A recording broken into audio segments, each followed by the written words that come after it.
Hi, Assassins! I'm Brooke. And I'm Cami. Welcome to Bookish Realms. We're just two girls who can't stop talking about fantasy books.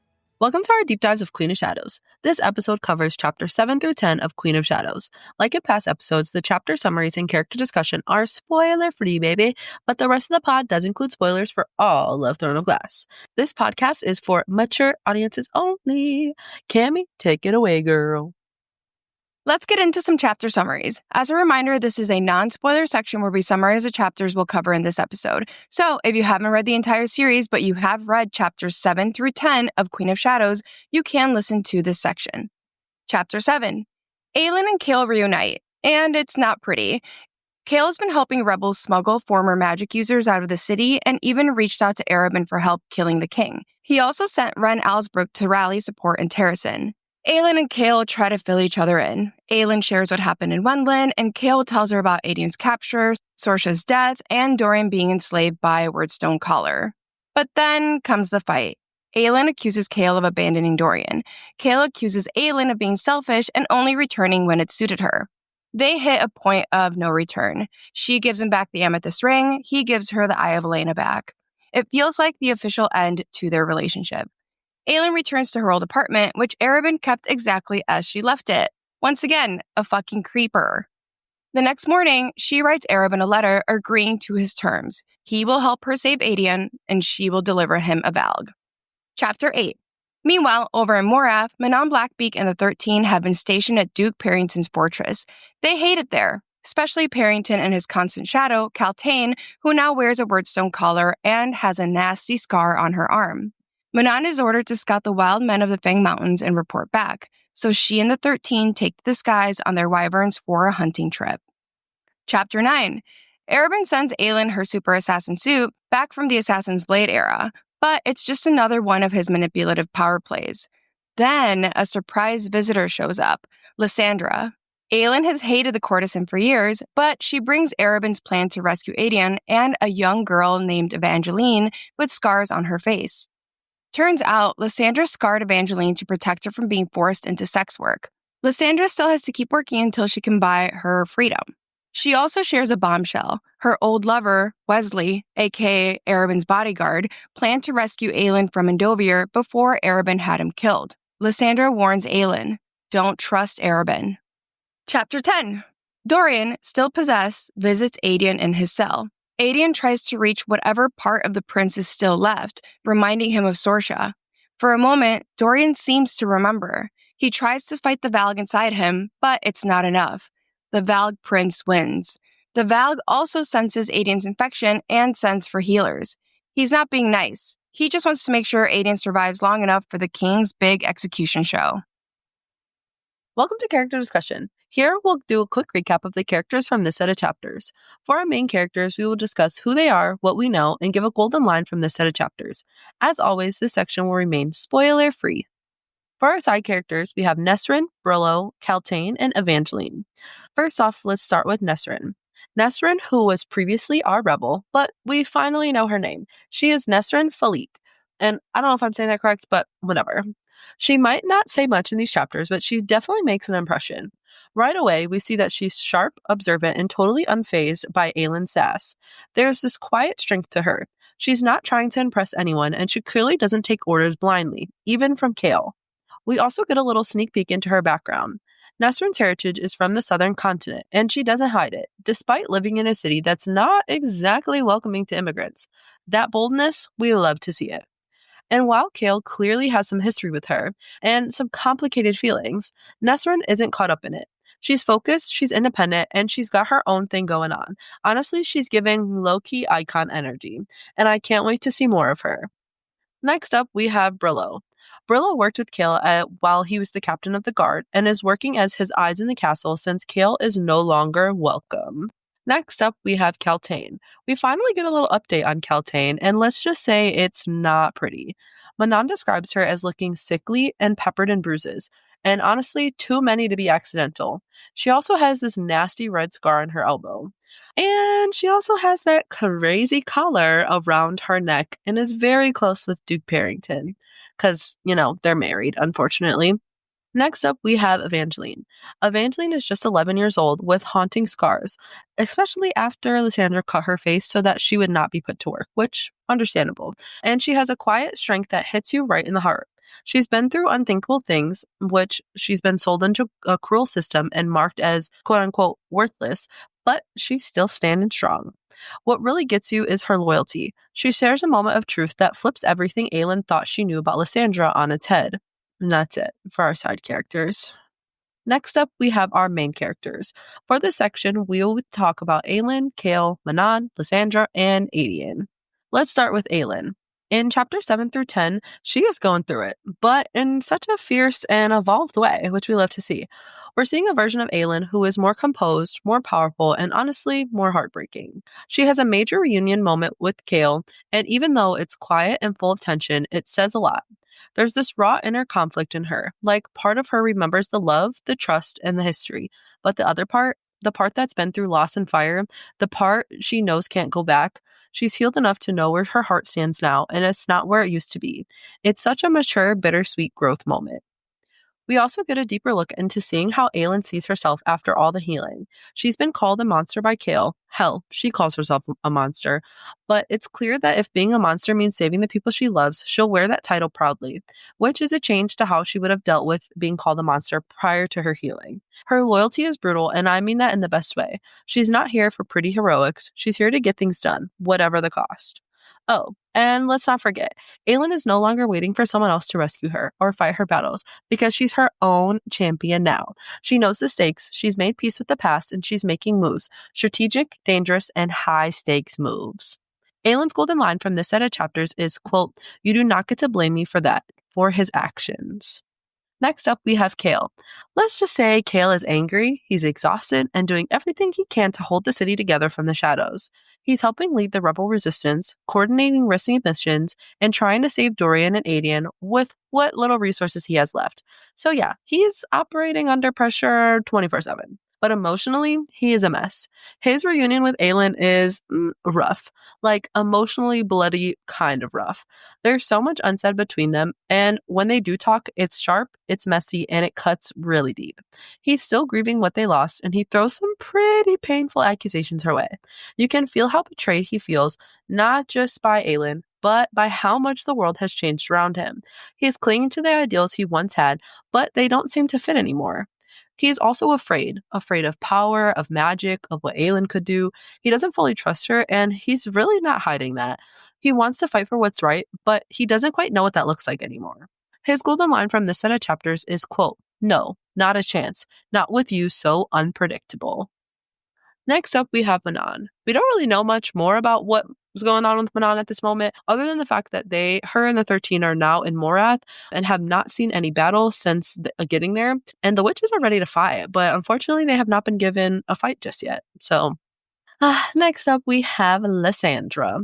We have to talk about Lysandra in these chapters because, wow, our girl is full of fucking surprises. At first, Aelin is on edge with her, and honestly, like, who can blame her? There's a lot of baggage there. They grew up under a Robin's thumb, raised in totally different worlds. One trained to kill, the other trained to please. They were set up as rivals from the start. But now, things are starting to take a little bit of a shift. Lysandra shows up with information, with truth, and maybe, most shocking of all, with integrity. She is not playing games. She's laying it all out. The betrayals, the pain, the secrets Aelin never knew. And when we learn what Lysandra's been through and what she's done to protect someone else, it completely reframes who she is. She's been surviving in a brutal world, and yet she still finds a way to protect the innocent. She took the hits, she played the part, but behind that pretty face is someone fierce, selfless, and so much stronger than Aelin ever gave her credit for. Lysandra's golden line from this set of chapters is, quote, "I understand, Selena, I do, but I am begging you, read that letter for him." Lastly, we have Aedion.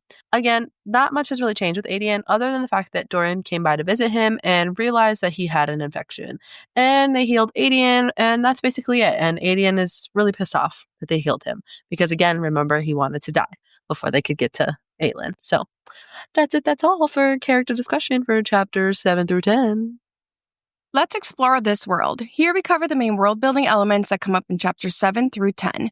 We'll revisit these places and world-building elements in other episodes. For today, this section is not spoiler-free, so if you haven't finished the entire series, please do not continue.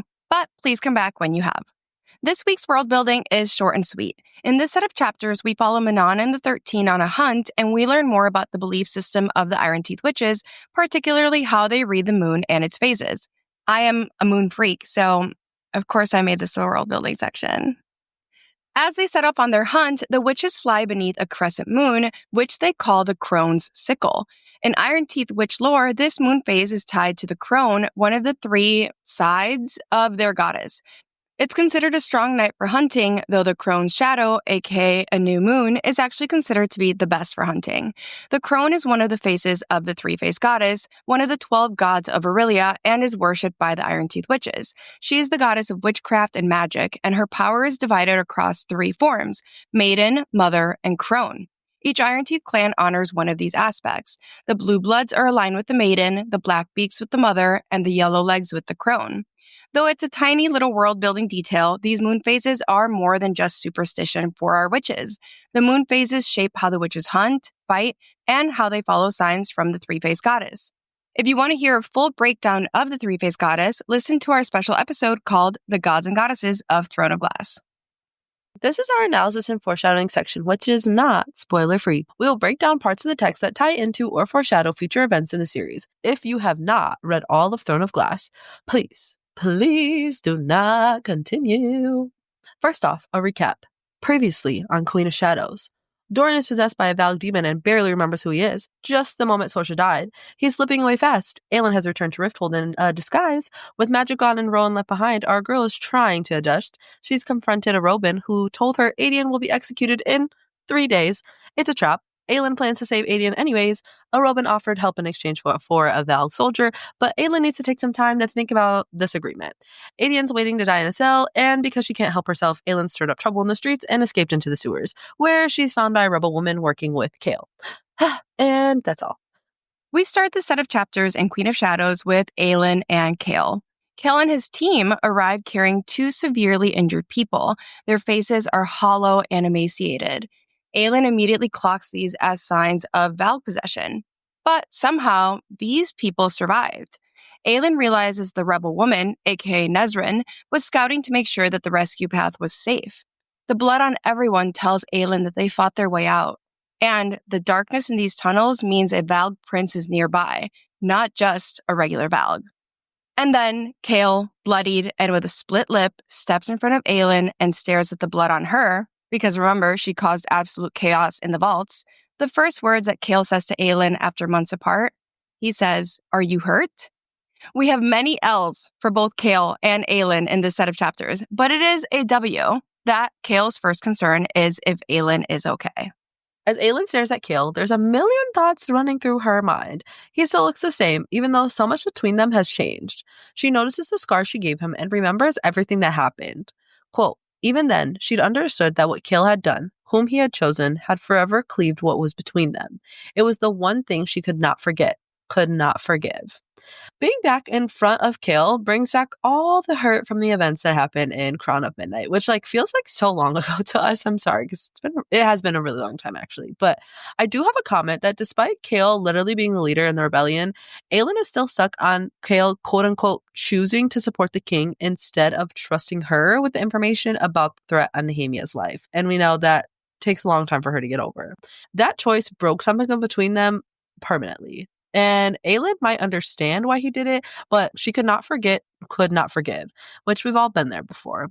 This reunion is really bittersweet, and Aelin is so glad that Kale is alive, but the emotional distance between them is humongous, okay? We're seeing the true end of the romantic relationship because Aelin has moved on. Even if there is still a lot of pain there, that makes this things very, very messy between the two of them. Kale takes charge, commanding the group and speaking to the female rebel like he's her leader. We also get a Nesrin Falik name reveal, which hey, we've been waiting for this because so far she's just been an unnamed female rebel. But Nesrin doesn't trust Aelin and says, how do we know that she didn't come here on his orders? Aelin replies, if I'd come here on the king's orders, Nesrin Falik, you'd have been dead minutes ago.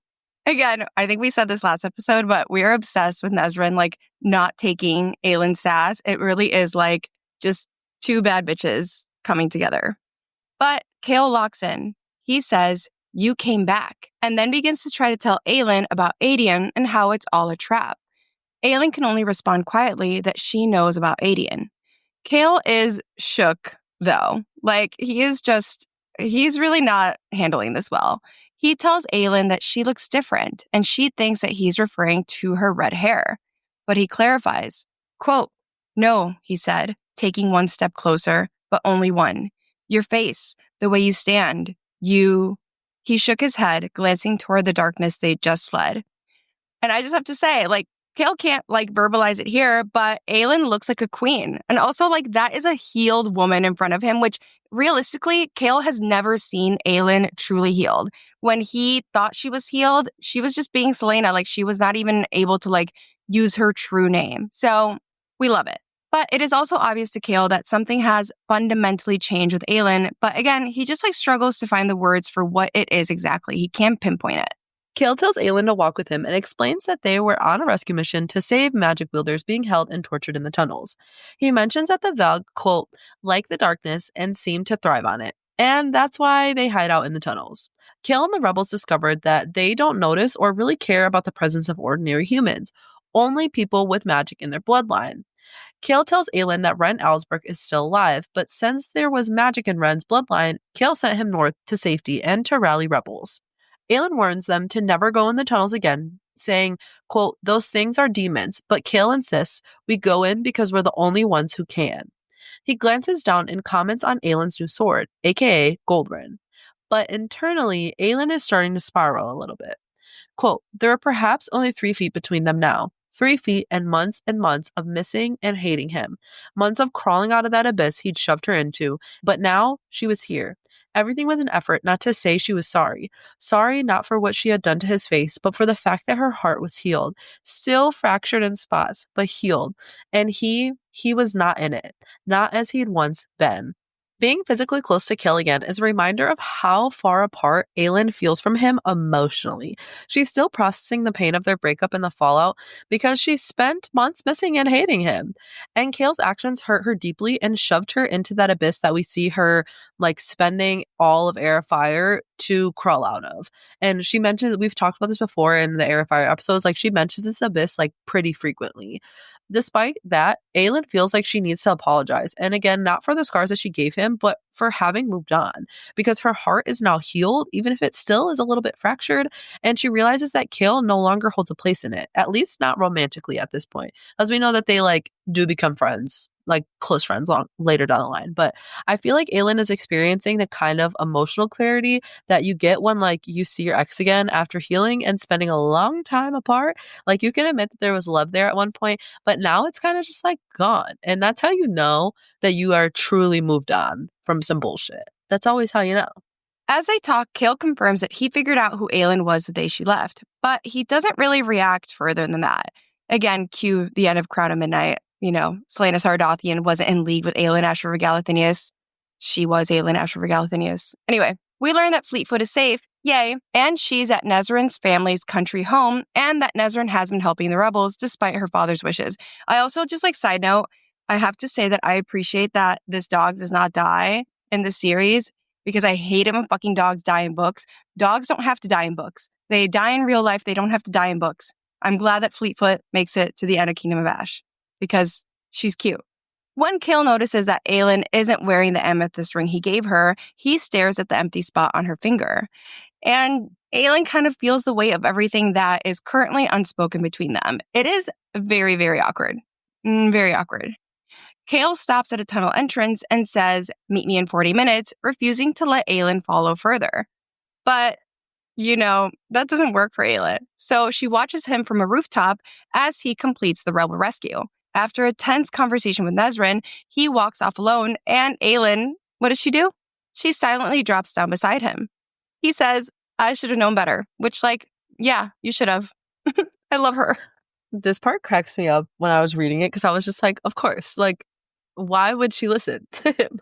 Actually, why would she listen?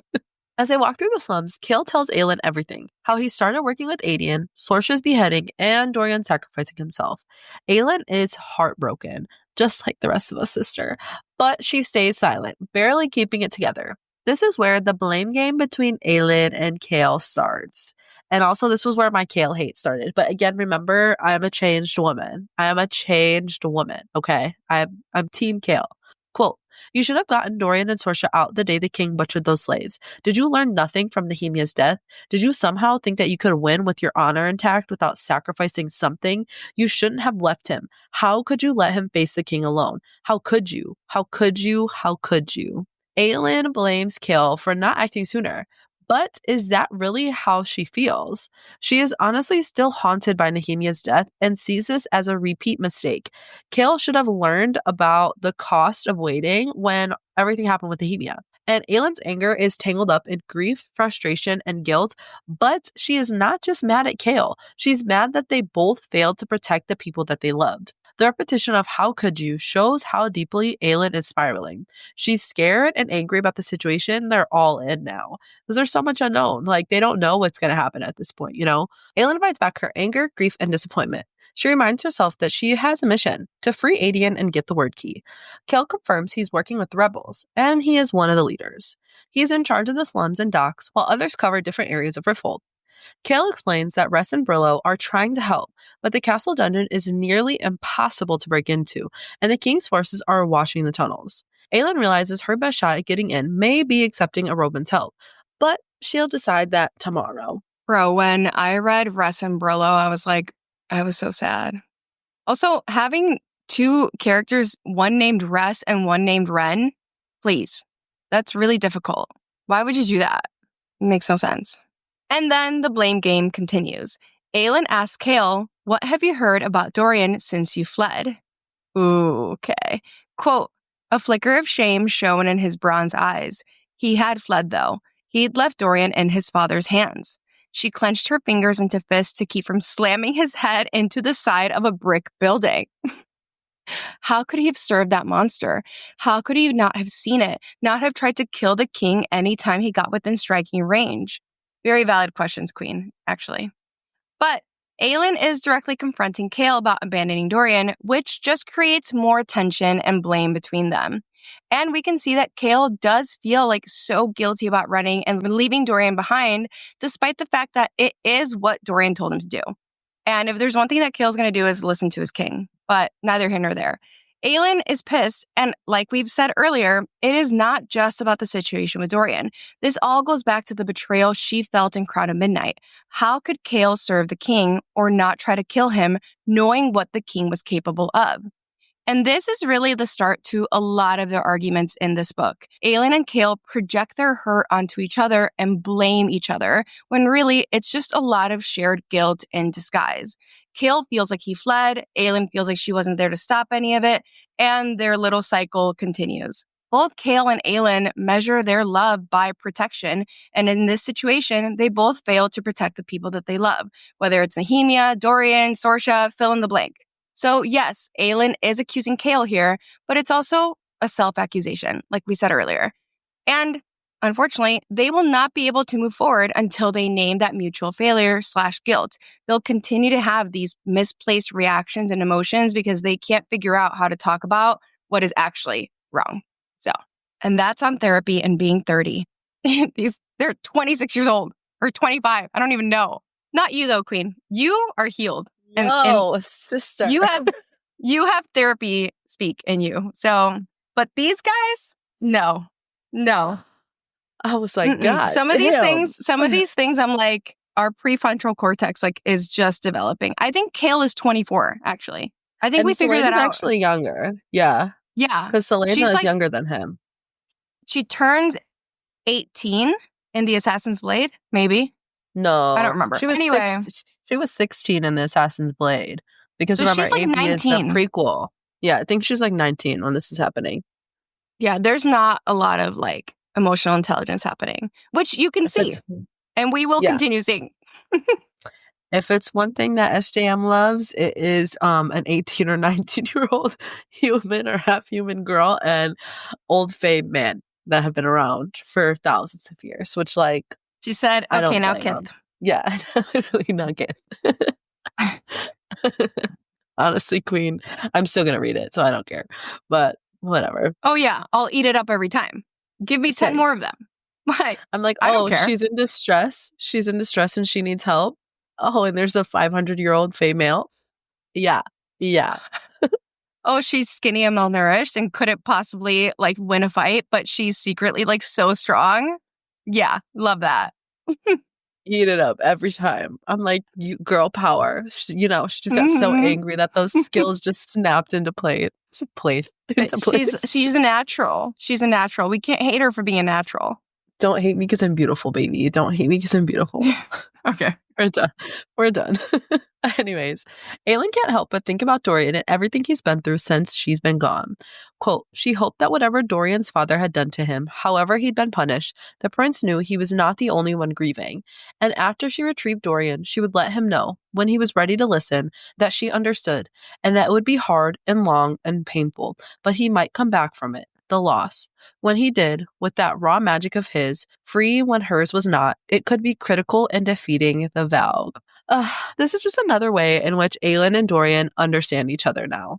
The prince we meet at the beginning of Throne of Glass didn't know loss like this, but now he shares feeling this kind of loss with Aelin, and she wants to make sure that he feels supported and understood, which is not really something that, she got, because Aelin just came back from her own loss and grief journey in Heir of Fire, so the experience is fresh on her mind. And unfortunately, they need Dorian to recover because they will need his raw magic, since it's the only magic that works in Ottoland right now. And also, I know I've said this 1,000 times, but I love their friendship. As much as I would have liked to see them together, I think that their platonic relationship is just they just mirror each other in so many ways.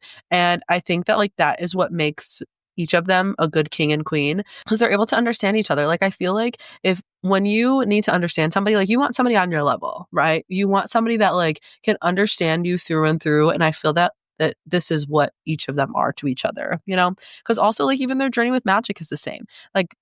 Even though she ends up with Rowan, Rowan can't relate to her in that sense because he's always had that magic. He's always had that. Whereas Aelin and Dorian, they both kind of come into this magic, even though Aelin has her magic when she's a baby. But you get what I'm saying. I just love their friendship. And I love that she's always thinking about him.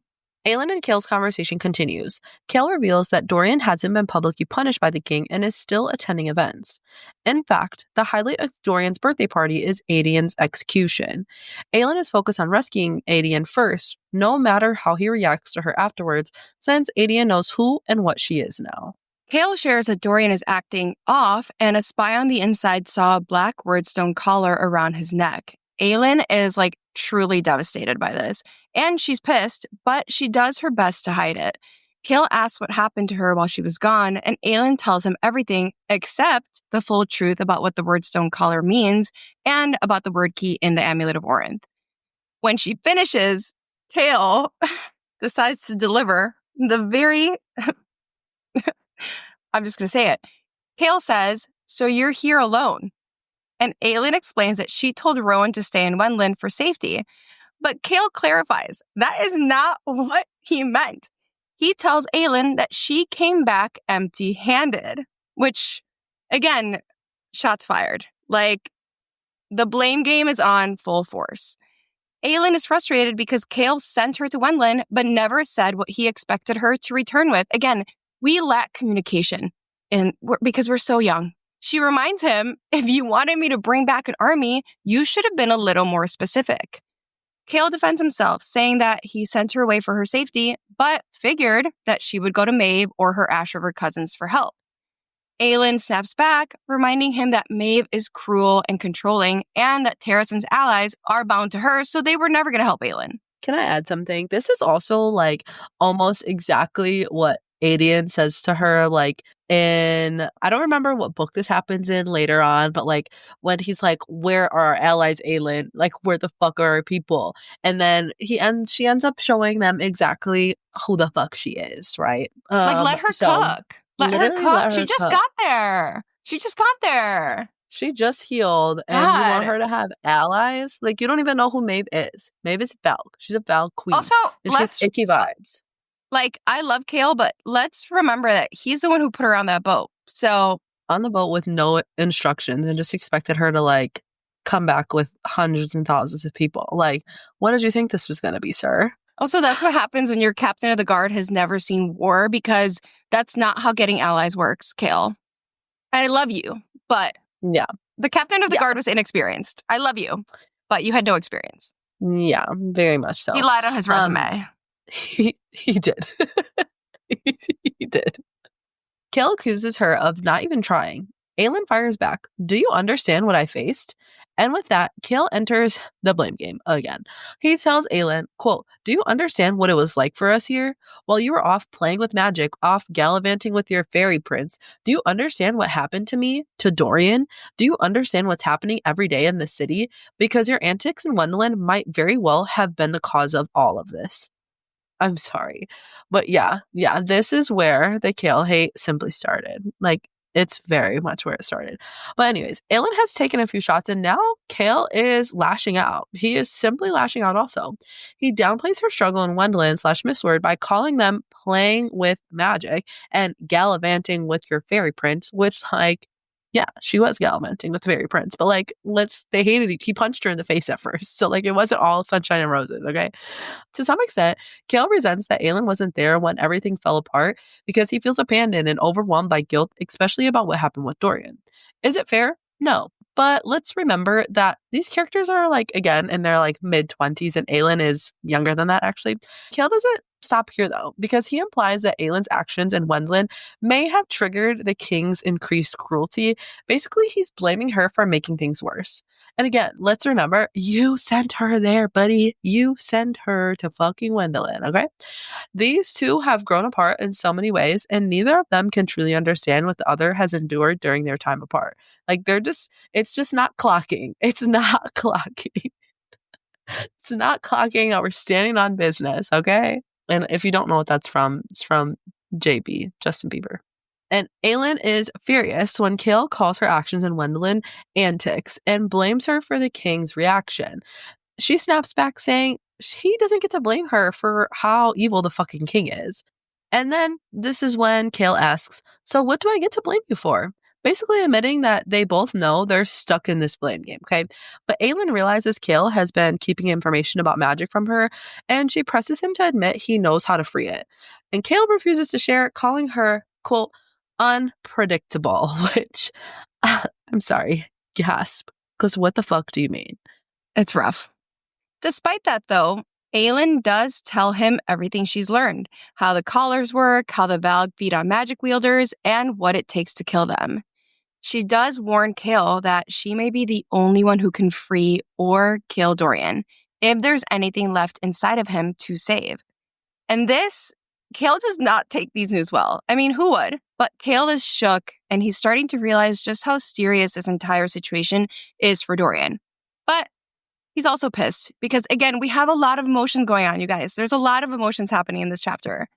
Quote, Kale shook his head once, twice, and she might have felt bad for the panic, for the grief and despair on his face, until he said, did it even occur to you to send us a warning, to let any of us know about the king's collars? It was like a bucket of water had been dumped on her. She blinked. She could have warned them, could have tried. Later. She'd think about that later. Guys, this is rough for me. I hate to say it. I really do. I hate to say it, but this is an L for our girl, Aelin. And she even admits as much here. She says that she could have warned them. She fucked up by not doing that. Remember, she did take the time to warn Eelway, but for whatever reason, it just didn't occur to her to warn Kale and Dorian. And we can see that, like, she's deflecting for now. She doesn't want to think about how she could have warned them. She tells herself that she'll think about that later. And unfortunately, this does add another layer to their blame game. Kale's accusation, as much as we hate to say it, is true. And now Aelin has to confront her guilt over that. Aelin tries to redirect the conversation, saying, right now, we need to help Aiden and Dorian. But Kale shuts it down with, there is no we. Which, like, we know that, but that still hurts. But basically, Kale is making it clear that their romantic relationship is done. And he takes it a step further. He removes the eye of Elena from around his neck and throws it at her. Okay, that went a little far.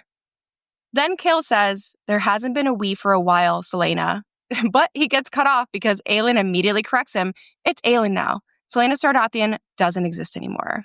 Which, like, yes. Okay. Yes. Also, I've said this before, but it is giving the old Taylor can't come to the phone right now. Why? Oh, because she's dead. However, Kale does not buy that Selena does not exist anymore. He says, you're still the same assassin who walked away. Mind you, let's remember, he put her on that boat. You came back only when it was useful for you. Again, like, these two characters are just clinging to the past, and he wants to blame her for things that she's trying to grow past. Miscommunication is high, sky high. Very, very sky high. But Aelin nearly loses control, but then she pulls out the silver amethyst ring, the one that, Kale gave her, and slammed it into his gloved palm. And with that, things are really over between them. It's like picking up the last box of things from your ex's place. Kale gave back the Eye of Elena, and Aelin gave back the ring. The people who exchanged those objects are not who they were anymore. Aelin continues the conversation. And guys, this is a very long convo. She demands to know why he met with the Robin, and Kale says that he wanted to help kill the king. Aelin is shocked and calls him a fool because honestly, what the fuck is Kale thinking? And she warns that a Robin's price will come in suffering and not gold. Like, simply not gold, okay? But Kale believes the risk is worth it. He's like, I got it, babes. And Aelin argues that putting Dorian on the throne while he's possessed by the Valg Prince could just mean replacing one monster with another. Like, again, it's not clicking with Kale for a second. Then Aelin asks the question of all questions. Can you kill your king? And Kale replies, Dorian is my king. Which, an absolutely slay response from Kale. Like, you ate that up, king. Not king. Captain. Whatever. Kale refuses to let Aelin accompany him to his next meeting, not wanting her presence to risk Dorian's safety. When Kale suspiciously asks what she's planning, she throws his secrecy back at him and withholds her own information. Aelin walks away, saying that she's going to go do many things, wicked things, which, like, I'm sure Kale's just like, great, that's good. That's really what I want to hear from her. Okay. But during this interaction, Aelin calls Kale captain. And now it's Kale's turn to correct Aelin. He tells her that he's no longer captain or lord. He's just Kale. I'm just Ken. I'm sorry. It's giving that. I'm sorry. If you guys haven't seen the Barbie movie, you need to. Aelin does feel bad for him in this moment, but that doesn't stop her from warning Kale that there is no getting Dorian out. There is no saving him, which Kale pushes back hard. He says, like hell there isn't.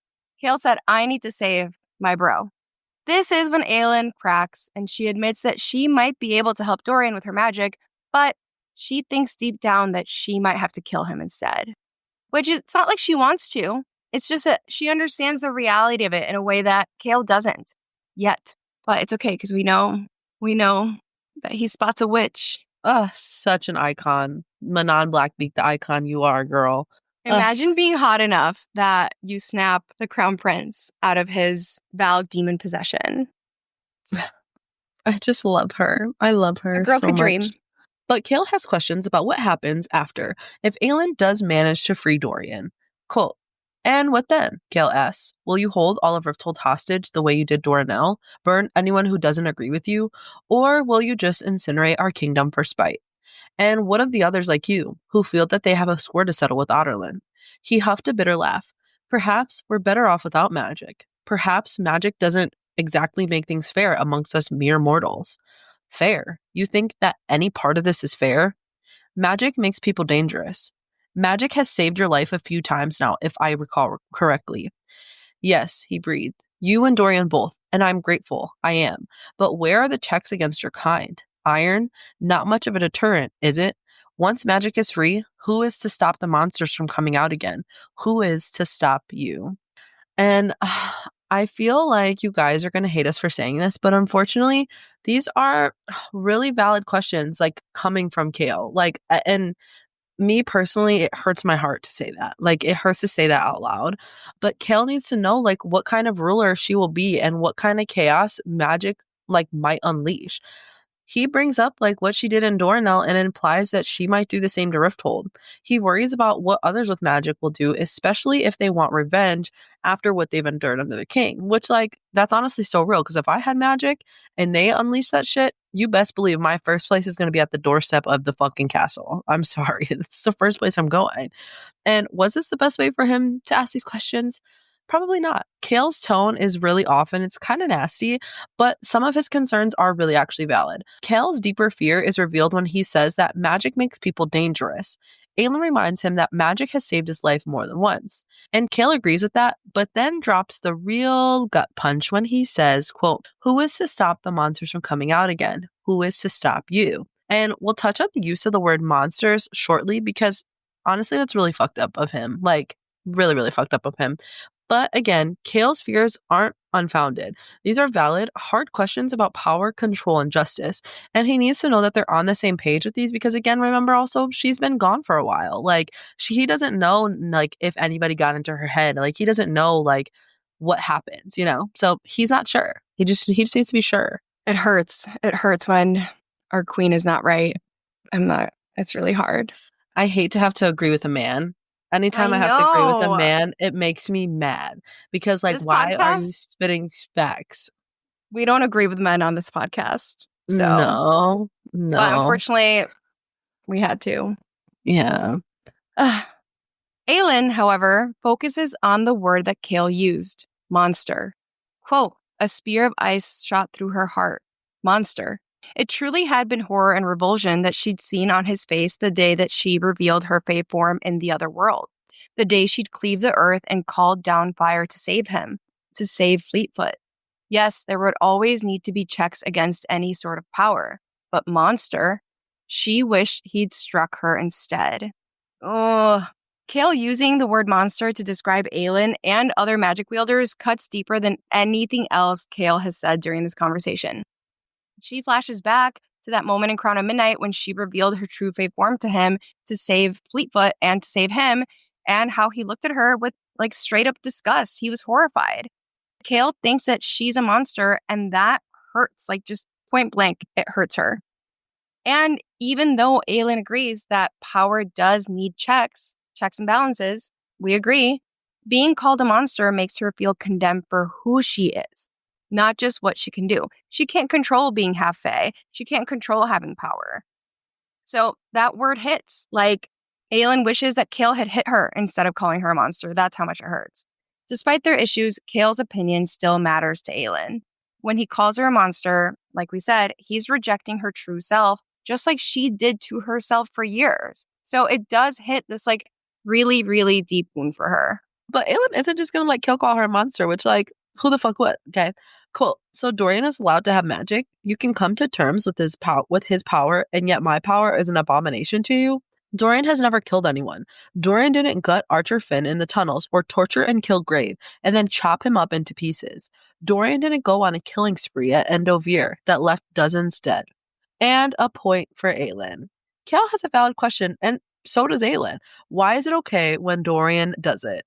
And this is also when Kale kind of starts losing the plot because he uses things that Aelin did in her human form to judge her fae form and her magic.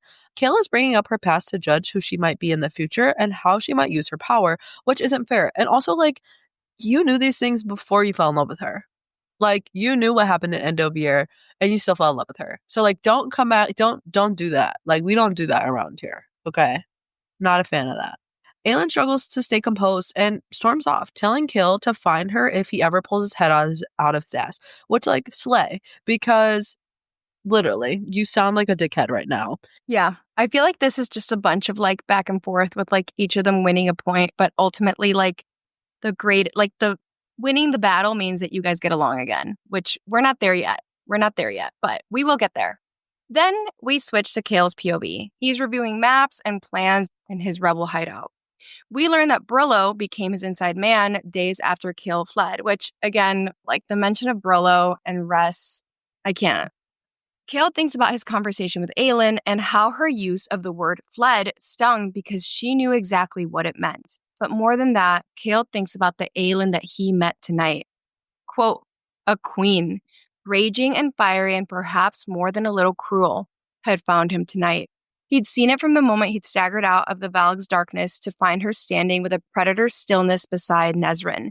Despite the dirt and blood on her, Aelin's face was tan and flushed with color, and different, older, as if the stillness and power she radiated had honed not just her soul, but also the very shape of her.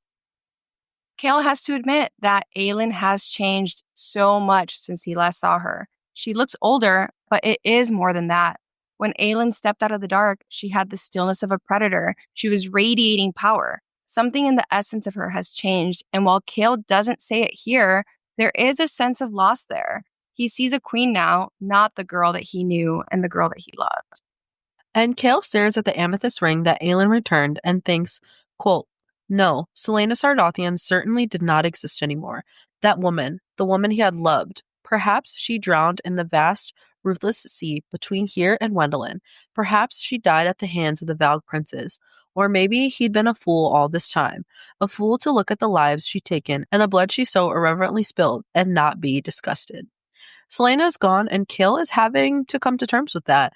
Kale doesn't explicitly say it here, but there is a level of heartbreak in realizing that the woman he has loved is gone. And that, to some extent, is his fault, which is why he wonders if he was a fool for loving her. This isn't about Selena/Aelin. This is about Kale. He questions himself, how could he see all the deaths she caused and not be disgusted? And unfortunately, Kale is letting his heartbreak shift into guilt, confusion, and regret. Kale is struggling to reconcile the girl he loved with the woman that he sees now. We need to keep that in mind as we break down Kale's thoughts and actions as we read through Queen of Shadows. It is not an excuse. We are not making excuses for this man, but it is an explanation. Kale doesn't know Aelin. He doesn't trust Aelin. And he doesn't see Selena in Aelin. And that adds a layer to their relationship that we've never seen before. Kale doesn't know how Aelin will use her power, just that she will. And so he thinks he needs to be careful. He thinks, quote, a city. She'd encircled a city with her flames and made a fake queen tremble. No one should possess that sort of power. If she could make an entire city burn as retribution for a fake queen whipping her friend, what would she do to the empire that had enslaved and butchered her people? He would not tell her how to free magic, not until he knew for certain that she wouldn't turn Rifthold into cinders on the wind. Kale has had to reframe how he sees Aelin in his mind. Kale sees Aelin not as an ally or a friend, but as someone that he needs to monitor and maybe even stop. Aelin's strength and power scare Kale, and honestly, it is understandable. She is scary. He's unsettled because, again, he doesn't know Aelin. Right now, Aelin's magic is a threat. It's not a gift. He doesn't know whether he can trust her to use it for good, especially when dealing with the king/the empire that, like he said, destroyed Terrasen. That lack of trust is what keeps Kale from telling her how they can bring back magic. He's afraid of Aelin taking revenge on Rifthold. Which, again, we know Aelin because we were with her in Air of Fire. We get her POV in all of these books. We know that that's not her goal. But, and again, I hate to say a man is right. If I were Kale and I heard the story of what happened in Doranel, I'm sorry, I would also be a little cautious. I would also be a little concerned. And this internal conflict will continue to play out in this book.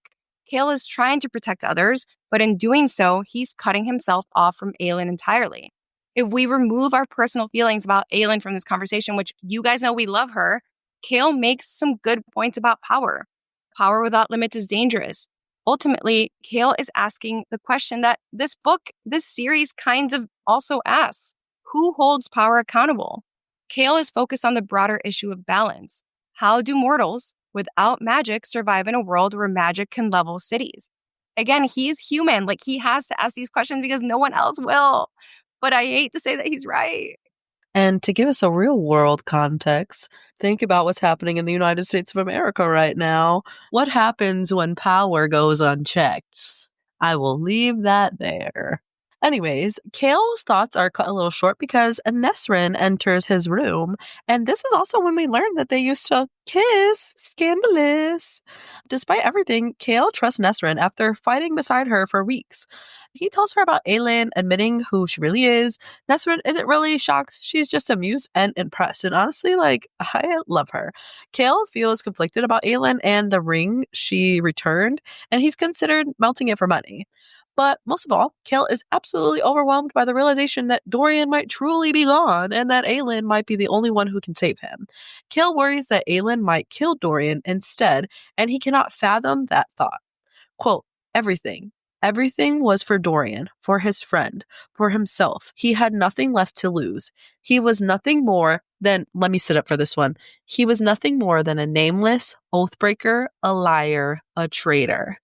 Kale's entire mission, all his risks and sacrifices, come down to one thing and one thing only, saving Dorian. That's point blank, bottom line.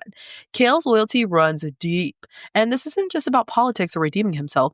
Kale's mission is centered in his friendship and love for Dorian, because he really does think that that is literally all he has left.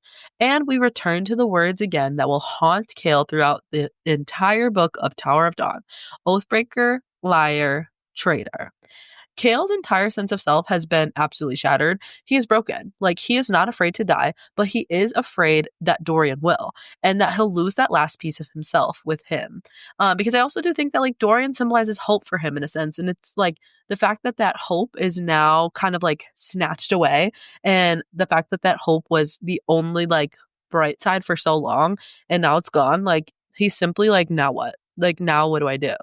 I think we also forget, like, because it was so long ago, we forget that Kale gave up his title to come be captain of the guard because he believed in Dorian so much. So, like, you have to, like, really put that in context. Like, he left everything behind to come and serve Dorian because, like, that's what he wanted to do. And now this is the situation that they're in. Like, it's rough.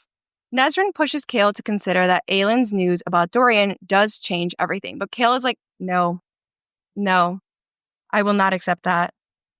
He can't help but let his personal history with Aelin and his emotions cloud his judgment. Nesryn informs him that Aelin destroyed the vaults, killing many of the king's men and investors. Yeah. Kale suspects that she did it out of rage, acting without permission as usual. Again, Kale can't see just how much Aelin has grown. Nesryn, however, decides to tease him for getting involved with someone like Aelin, calling him messy. Which, like, yeah. Kale realizes that he didn't really prepare or know what to expect when Aelin returned, but it wasn't this. And he flashes back to Dorian telling him, quote, "You do not get to pick and choose which parts of her to love." It was iconic then, and it is iconic now. However, at dawn, Kale pawns the amethyst ring Aelin gave back to him. Ouch. Ouch. We return to Aelin's POV. She is returning to her old apartment. Lots of feelings come flooding in, which, like, yeah, she hasn't seen this apartment in a while, because that apartment was once a symbol of freedom with Sam, and now it is filled with memories and ghosts. Aelin notices that someone has been there recently and finds a note from Ren apologizing for attacking her as the king's champion because he didn't really know who she was, which, like, nobody did. And Aelin feels relieved that she doesn't have to face Ren yet, partly out of fear for how he might judge her, which this is a common theme with, like, everybody from Terrasen, that she is going to have these feelings of how are they going to view her, which, like, as we see, those feelings were kind of right because they didn't want her to be queen. So that part gagged me. I'm sorry. When she made it back and they were like, "No, you will not be our queen," I simply was gagged. I was like, "Yeah, she's gonna be the queen." Da da da da. Da. And I was like, "Oh, okay." Rough. It was really rough. Anyways, the apartment is nearly unchanged, with even her books returned to their original places, which Aelin chalks up to Robin and his manipulations. Quote, "A look at one of many bookshelves gave her the answer. Every book she had packed for that one-way trip to the southern continent for that new life with Sam had been put back in place, exactly where she'd once kept them. And there was only one person who would know those details, who would use the unpacked trunks as a taunt and a gift and a quiet reminder of what leaving him would cost her." Which meant Robin had no doubt known she would return here at some point. Honestly, this just, like, makes me really sick, and I know that it makes Aelin sick too. It is really nauseating to be known so well by your abuser, and Robin, like, consistently and constantly uses this to manipulate and hurt Aelin, and yet he knows her well enough to organize her bookshelves. Like, that is really sick and disgusting. I'm sorry. That is really sick and disgusting. And also, there's been, like, this is, like, the second time that he's, like, and there's probably more than once, that he entered that apartment without her permission. So that's also just an icky feeling, because it's just like, you never know when he could just come back, you know? As she walks the apartment, she's reminded of Sam's death and how she destroyed the mantle clock the day she found out. That memory makes her reflect on how she stopped truly living that day, just surviving and raging instead. which I'm sorry, that whole part like gets me a little teary-eyed because it's just fucked up. It's fucked. Our poor girl. The assassin's blade is like so traumatizing. Truly. Truly. But our girl tries to relax. She makes herself a bath. In the bath, she looks at her tattoo, Rowan's tribute to her loved ones, and silently promises not to add another name. Aelin scrubs off the blood and tries to clear her head.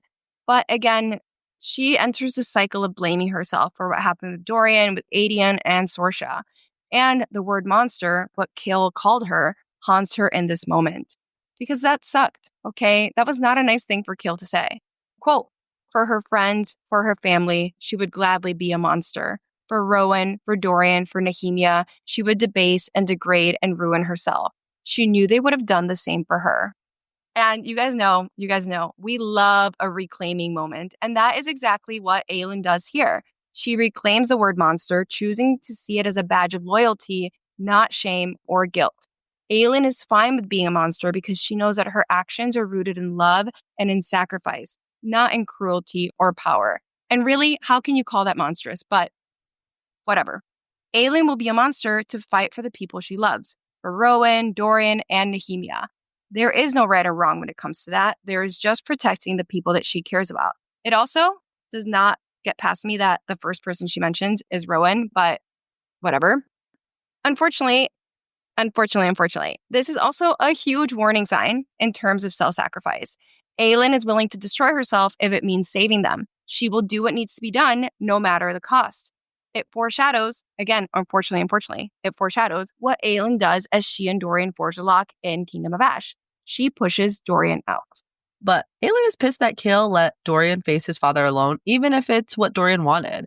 It reminds her of Rowan and how they chose to face the Valg Princess together, to die together rather than go at it alone. Aelin begins directly comparing Rowan and Kale, remembering when she told Kale, quote, you remind me of what the world ought to be, what the world can be. She feels shame, realizing a younger, more naive version of herself had said that. That girl hadn't yet questioned why Kale had stood beside the true monster all along. And Aelin submerges herself again, scrubbing off the blood and the memories. Quote, she could forgive the girl who had needed a captain of the guard to offer stability after a year in hell. Forgive the girl who had needed a captain to be her champion. But she was her own champion now, and she would not add another name of her beloved dead to her flesh. Ah, my gosh. Again, our girl has grown up so much. She can forgive the version of herself who needed someone like Kale, especially after End of Year. She realizes that version of herself needed stability and protection, and Kale had given that to her. But she doesn't need that anymore because she is her own champion, which slay queen. I love that. We love to be our own champion. She has grown beyond needing Kale's approval or support.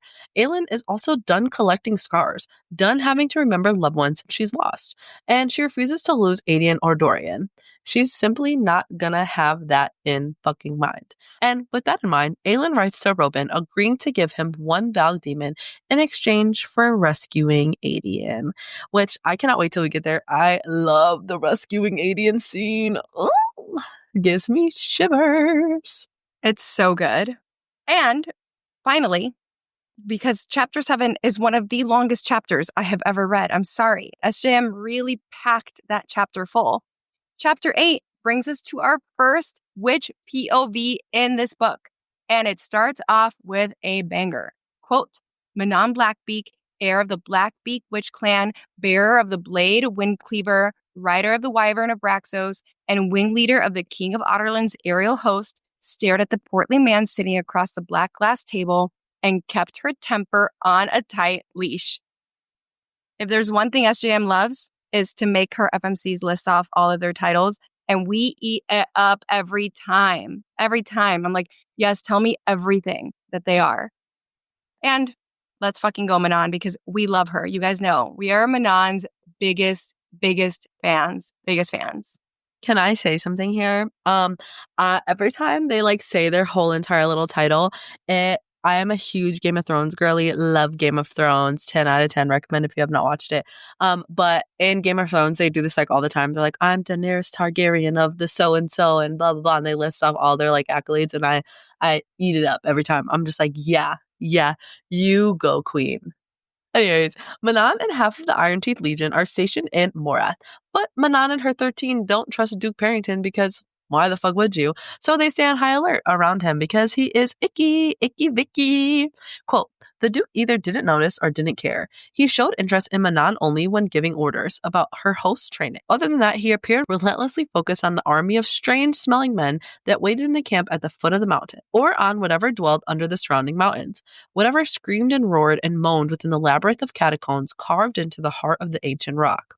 Manon has never asked what was kept or done inside those mountains, though her shadows had reported whispers of stone altars stained with blood and dungeons blacker than the darkness itself. If it didn't interfere with the Iron Teeth Legion, Manon didn't particularly care. Let these men play at being gods. Remember back in Air of Fire, Manon could smell the Valg possessions and Valg interference. She knows that something is up and it's just not correct, but she's just not quite sure. Like, she can't put her finger on it yet. She's not sure what it is yet. And this is when we start hearing about the experiments that are going on at Morath. The screams, the roars, the moans, the stone altered, stained with blood, and the dungeons. Something is just like very, very off and spooky, and it's just not sitting right with Manon. But right now, Manon is focused on staying out of it. She's like, simply, not my circus, not my monkeys. She's like, I don't care. And I love that line that let these men play at being gods, because it is also a quiet warning from Manon. She sees the deeper, darker ambitions of these men. During meetings, Duke Parrington is mostly focused on the beautiful dark-haired woman always by his side. Manon notices that she seems bound to him like she's tethered by an invisible chain. Quote, Kaltain, that was her name. She never said anything, never looked at anyone. A dark collar was clasped around her moon-white throat, a collar that made Manon keep her distance. Such a wrong scent around all these people.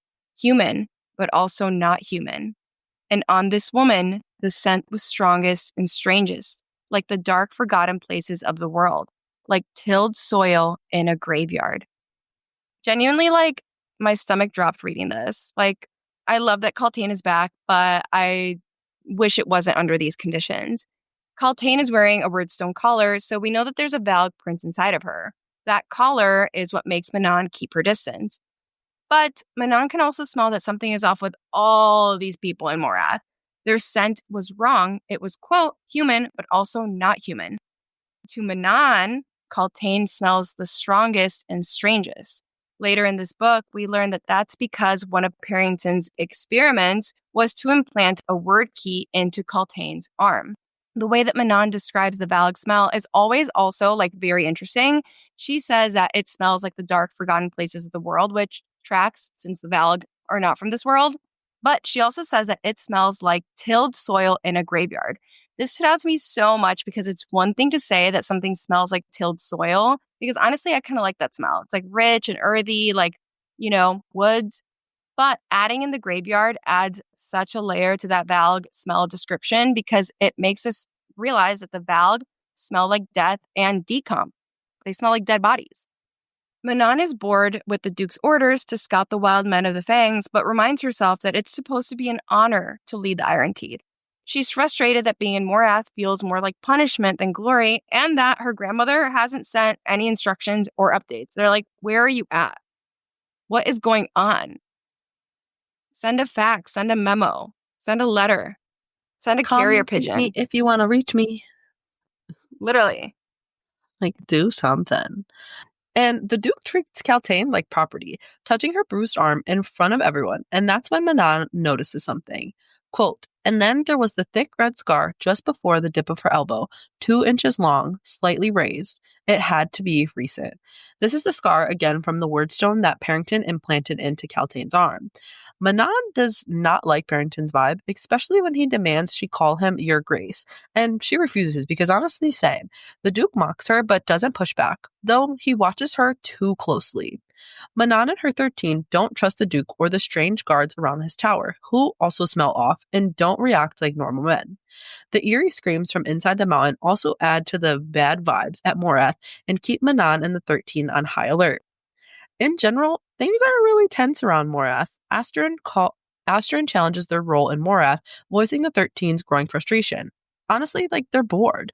But Manon shuts her down, making it clear that she's not going to tolerate this shit even from the 13. Their private area, which was claimed after Abraxos threw a fit in the mountain pens, remains the only place they feel in control and at ease.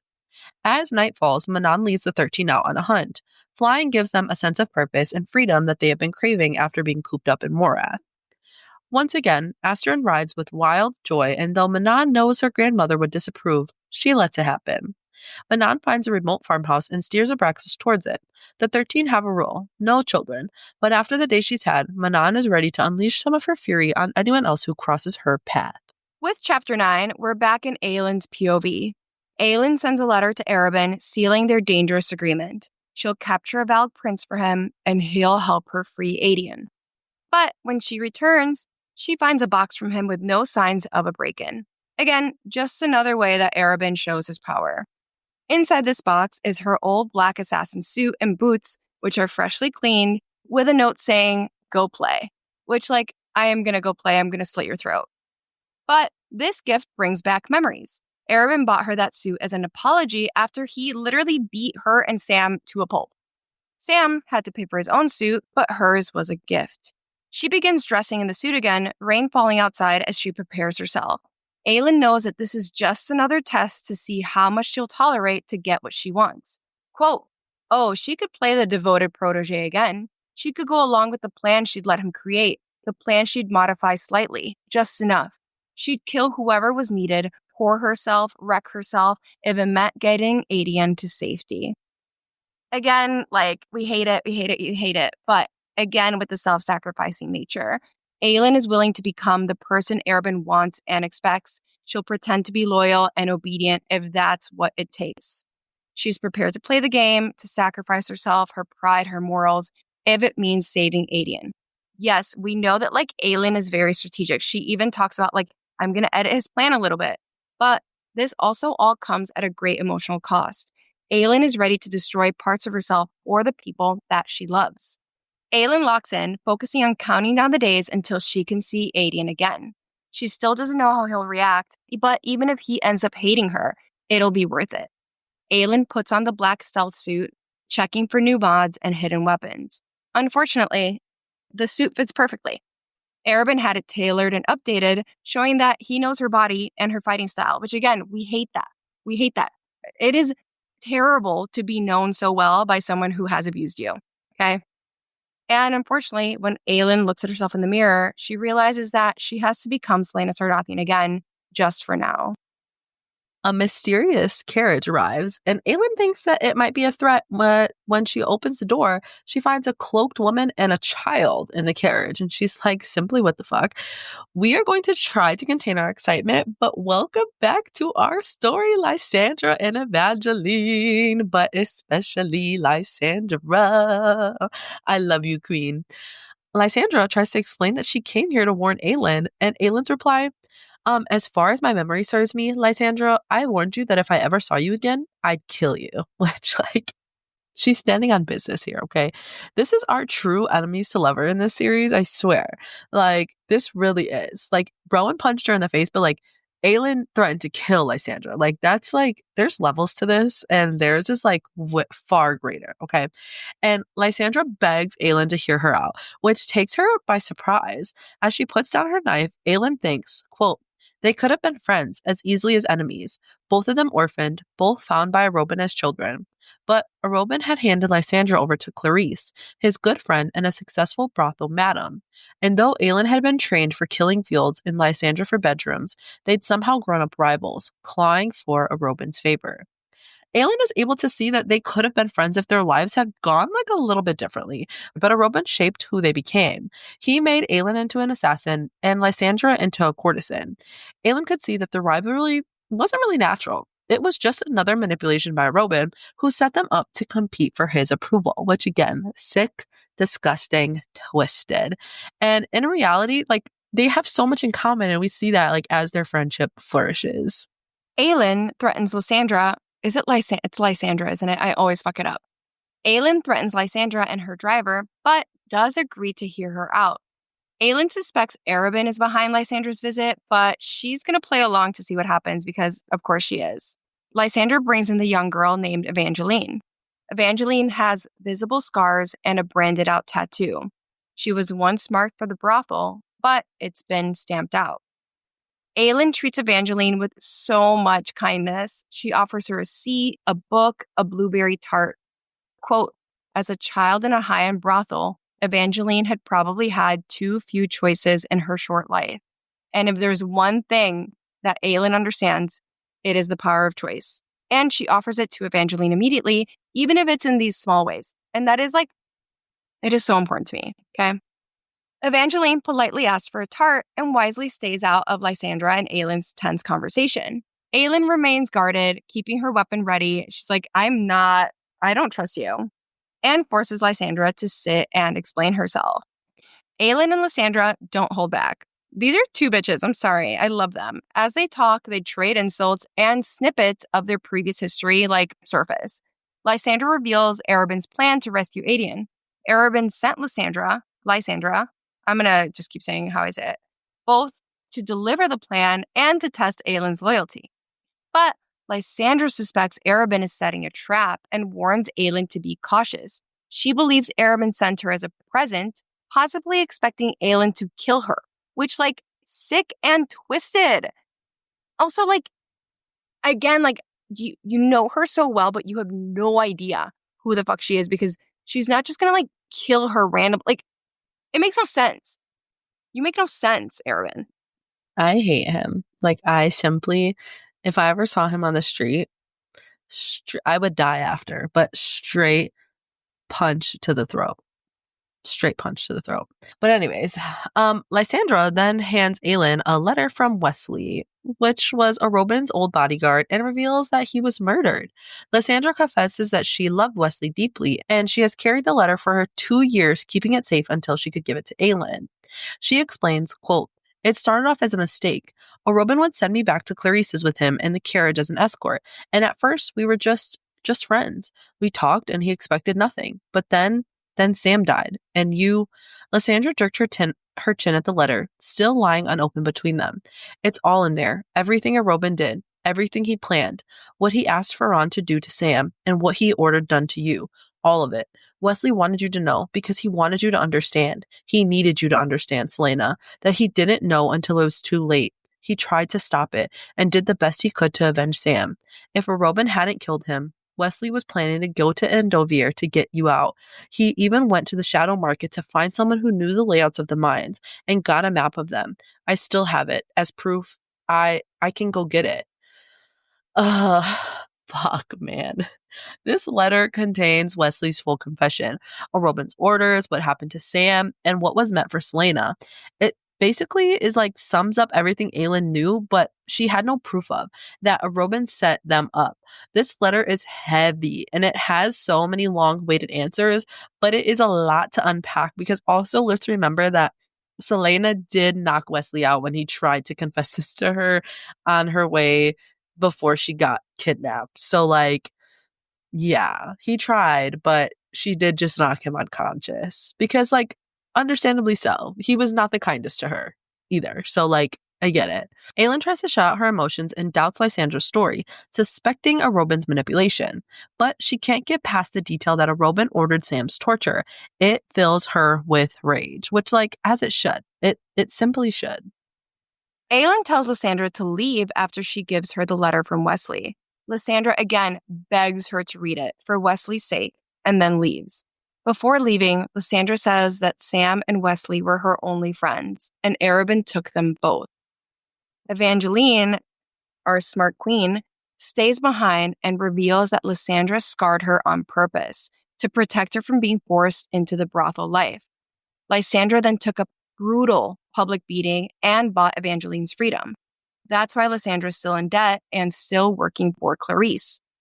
Aelin is stunned, okay, because this is not what she expects from Lysandra, but remember, we are growing. So we have to accept that maybe Lysandra truly did change. And that's when Aelin hears a voice inside her, Nehemia's voice, that whispers that what Lysandra did was brave and good.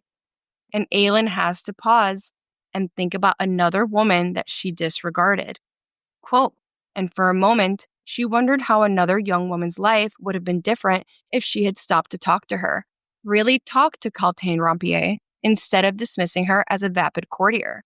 What would have happened if Nehemia had tried to see past Kaltain's mask too? Aelin begins to reflect on her past judgments of other women, which is very important. She dismissed Kaltain Rompier as shallow without ever truly trying to understand her. And ultimately, she regrets how she treated Kaltain and wonders if Kaltain's fate would have been different if Aelin had a little more compassion. And Aelin doesn't like to make mistakes. She especially doesn't like to make mistakes twice. So she tells Lysandra, wait. But then we switch to Adian's POV, so you'll have to wait until next week to see what happens next between the two of them. Also, I refuse to believe it is just coincidence that Lysandra is reintroduced and then the very next chapter is Adian. Nothing is a coincidence with SJM. And Adian isn't doing well. He's not doing well at all. He is slowly dying from an infection, and that will do it. That will literally do it to you. But he refuses to say anything, hoping that he will die before his execution, which is 2 days. I was about to say, those días, 2 days away. And suddenly, Dorian enters his cell. He's alone. Adian immediately realizes that Dorian is possessed. He tries to joke, but Dorian's inhumane stare confirms his fear. Adian calls him by his name, trying to reach him, but gets a creepy smile in return. And Adian continues using Dorian's name and brings up Sorsha, hoping to get a real reaction from Dorian. Quote, Adian had never addressed the prince by his given name, but using it, reminding him, somehow seemed important, even if it only provoked the prince into killing him. Let's clap it up for Adian here, because amazing. A++ Adian, A++. Because remember, Dorian cannot remember his name. And for some reason, Adian gets the feeling like he needs to remind Dorian of who the fuck he is, okay? Which, I don't know. Adian, I love you, dude. I love you. Dorian says he came to see Adian before his execution. Again, Adian brings up Sorsha's name and murder, trying to provoke a reaction. And it, kind of works a little bit. The mention of Sorsha clearly affects the Valg Prince controlling Dorian. It stiffens and flares its nostrils. Adian reminds Dorian she loved him and was killed by the same man who put the collar on him. But the Valg Prince responds with a cruel smile and says it will enjoy watching Adian die. Unfortunately, as Dorian leaves, he orders someone to heal Adian. The Valg inside of Dorian sensed Adian's infection and wants him healthy for execution. Basically, they're like, you're not going to die. You will not be dying. Adian is healed against his will. He is furious that they saved him from death. And you guys know, I'm crazy, okay? The English major has to pop out at least once an episode. I have to note that Adian refers to death as capital D death, which is so interesting because we don't see that very often in this series. They're basically personifying death, but death is not a character in the series, but capitalizing death, again, turns it into a proper noun rather than a state of being or an action. Aelin has done this a few times throughout the series, but it's always interesting to see how and when the personification of death is used, so I just had to point it out. We leave Adian as he silently prays that Aelin stays away from Dorian and the king and their dark magic. We end the set of chapters in Dorian's POV. We know it's Dorian's POV because he refers to the quote, the thing inside of him. But Dorian does not use his own name in this POV since the Valg made him forget it. The demon inside Dorian controls his body like a puppet, dragging him through the fucking castle. It forces Dorian to kneel before the king, even though Dorian internally screams and tries to resist. Dorian describes the Valg Prince as, quote, yanking on their bond. Side eye. The king tells Dorian to bow. Dorian's body obeys against his will. The king senses Dorian is still fighting back. He says, quote, I can feel both of you in there. Interesting. Don't stop fighting, baby. Just hold on. Hold on, because there's a witch coming for you. And then it's going to be good. I just feel for Dorian so much because, at least the rest of them are kind of together. I know Adian's in the cell, but, at least, I don't know. I just feel like Dorian has it the worst out of all of them. At least Adian is still himself, you know? It's just rough. Unfortunately, Dorian realizes that the Valg Prince is slowly gaining more control. To keep it at bay, Dorian keeps making himself relive Sorsha's death, which fuels his inner fight. He's like, this sucks, but, this is the one thing keeping me still here. The king orders a report, and the Valve uses Dorian's body to obey, sharing what they discovered about Aiden's infection. The king laughs at Aiden's attempt to die early, suspecting that Aelin really might try to save him. He's like, oh, I think maybe she will show up. We end this set of chapters with the king saying that he regrets waiting to enslave Dorian. The king is enjoying controlling Dorian. Dorian tries to resist but fails, and the Valve forces him to smile and swear his loyalty to the king. And next, we have our favorite moments. These are moments in this set of chapters that we really just loved. My first favorite moment is Chaol's first description of Aelin. Quote, a queen, raging and fiery and perhaps more than a little cruel, had found him tonight. He'd seen it from the moment he'd staggered out of the Valg's darkness to find her standing with a predator's stillness beside Nezrin. Despite the dirt and blood on her, Aelin's face was tan and flushed with color, and different.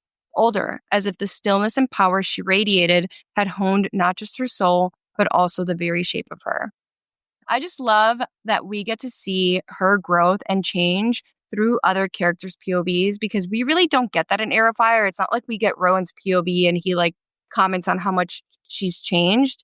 And I also think Chaol knew Selena and he loves Selena, and it's clear to him that something is fundamentally different in Aelin, which again, it is. We mentioned this in this deep dive episode. I also really like that this description is also representative of the balance that Chaol is doing with his emotions. He calls Aelin a queen and calls her fiery, but he also calls her a little cruel.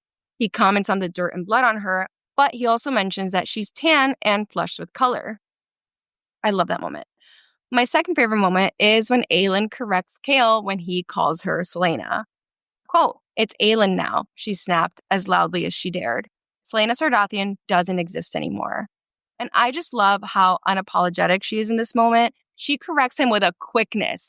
This cuts off. He gets cut off when he says Selena. There's a dash. She insists on being called by her true name, which is a name that she, again, has ran from for a decade, a name that she was terrified to own and terrified to share. But now she is Aelin, and there is so much power to that and so much power to this moment. And I love it.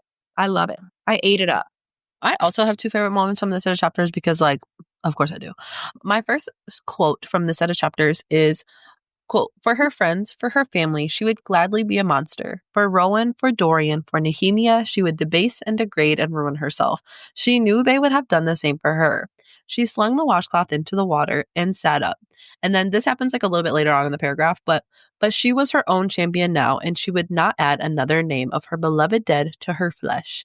And let me just say, I think something that really I took note of here was that she does not mention Chaol in those names of people. And I just think that is really, really interesting, because obviously we know this happens after the exchange that they had, and she starts going through this thought process after he calls her a monster. But just the fact that she doesn't even see him as a friend or see him as anything at all in this moment of time, I think is really significant, considering prior to them leaving, or to her leaving for Heir of Fire, they were besties. They were in love. They were fucking. You know what I'm saying? But I also just love the fact that she's you know what? But I am my own champion now. Nobody else can do what I can do for myself. And I think that is such a long way from where she was prior to even just at the beginning of Heir of Fire. And I think that she has finally fully come into herself. And I think it's just really fun to see. And I know I love that. I'm a very strong, independent girly, and I will always be my own champion. And I think that I just love the fact that our queen is telling us she is her own champion too, you know?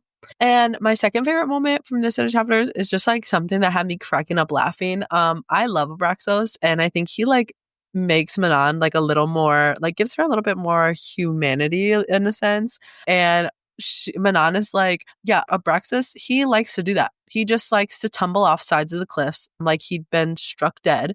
And her wyvern, it seemed to have had a wicked sense of humor. I think it's just so funny, because it's just she's these townspeople are looking at them in shock and horror. And Manon is just yeah, he just likes to act dead. And he thinks it's hilarious. And I think it's funny. But also, I think this is, again, we've kind of talked about this before, that Abraxos and Aelin kind of have very similar personalities. And we all know that Aelin has a wicked sense of humor, and the fact that like we see this here on Abraxos, I think is really cool. And I just love him. Like I really love Abraxos. He's just so funny. Like when he was sniffing in the flowers and now he's like tumbling off the sides of cliffs, like Slay King. Love that.